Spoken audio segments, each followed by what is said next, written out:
Praise the lord. ఈరోజు వాక్యము October నెల 13వ తారీఖు 2025. యోహాను సువార్త 15వ అధ్యాయము 17-18 వచనాలు. మీరు ఒకరినొకడు ప్రేమింపవలనని ఈ సంగతులను మీకు ఆజ్ఞాపించుచున్నాను. లోకము మిమ్మును ద్వేషించిన ఎడల మీకంటే ముందుగా నన్ను ద్వేషించినని మీరెరుగుదురు. క్రీస్తునందు ప్రియమైన సహోదర సహోదరులారా, మరొక కొత్త వారంలో ప్రవేశపెట్టిన దేవునికి కృతజ్ఞతాస్తుతులు చెల్లిస్తున్నాను.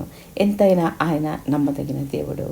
ఈ వారం మొదట్లో ప్రతి ఒక్కరూ ఒక గొప్ప ఆశీర్వాదంతో కూడిన వాగ్దానం కావాలని కోరుకుంటారు. అవును, ఆశీర్వాదాలు, వాగ్దానాలు ఎప్పుడు కూడా మనము ఆజ్ఞలను పాటిస్తే తప్పకుండా జరుగుతాయి. కనుక ఈ వారం మనము ఆజ్ఞను చూస్తున్నాము. ఇక్కడ ఇచ్చిన ఆజ్ఞ మనకేమంటే ఒకరినొకరు ప్రేమించాలి అనేది. అవును, ఒకరినొకరును ప్రేమించి ఒకరినొకరు క్షమించుకుంటే దీవెనలు వాటికంతటికి అవే ఆటోమేటిక్గా కలుగుతాయి. మనల్ని ప్రేమించే వాళ్ళను, మనల్ని మెచ్చుకునే వాళ్ళను, మనల్ని ఇష్టపడే వాళ్ళను, మనకు సహాయం చేసే వాళ్ళను, మనలో ఎప్పుడూ తప్పులు కనుగొనని ఇతరులను ప్రేమించడం చాలా సులభం. కానీ ఇతరులు మనల్ని ద్వేషిస్తే, వారు మనల్ని విమర్శిస్తే, వారు మనకు చాలా నష్టం కలిగిస్తే, లేదా మనపై పుకార్లు వ్యాప్తి చేస్తే అదే ప్రేమతో మనం వాళ్ళని ప్రేమించగలమా? ఆలోచించండి. అసాధ్యం. కానీ పరిశుద్ధాత్మ ప్రభువు సహాయంతో అది కూడా సాధ్యమే. అందరినీ సమానంగా ప్రేమించే ప్రయత్నం చేద్దాం. అది అసాధ్యమైనప్పటికీ పరిశుద్ధాత్మ దేవునితో సుసాధ్యం అవుతుంది.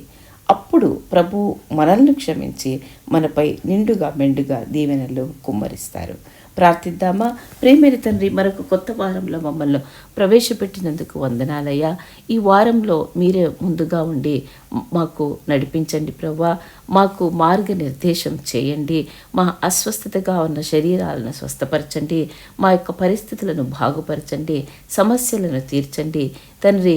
ఈ వారమంతా కూడా మీ నామ మహిమార్థమై మేము జీవించలాగున, మా జీవితాలు మీకు ఉపయోగకరంగా ఉండలాగున మమ్మల్ని దీవించమని, ఇతరులను సంపూర్ణంగా క్షమించి ప్రేమించే బుద్ధి మాకు దయచేయమని యేసు ప్రభు నామంలో ప్రార్థించి పొంది ఉన్నామని నమ్ముచున్నాము తండ్రి.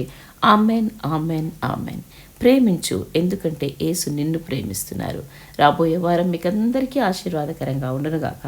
దేవుడు మిమ్మల్ని దీవించునుగాక.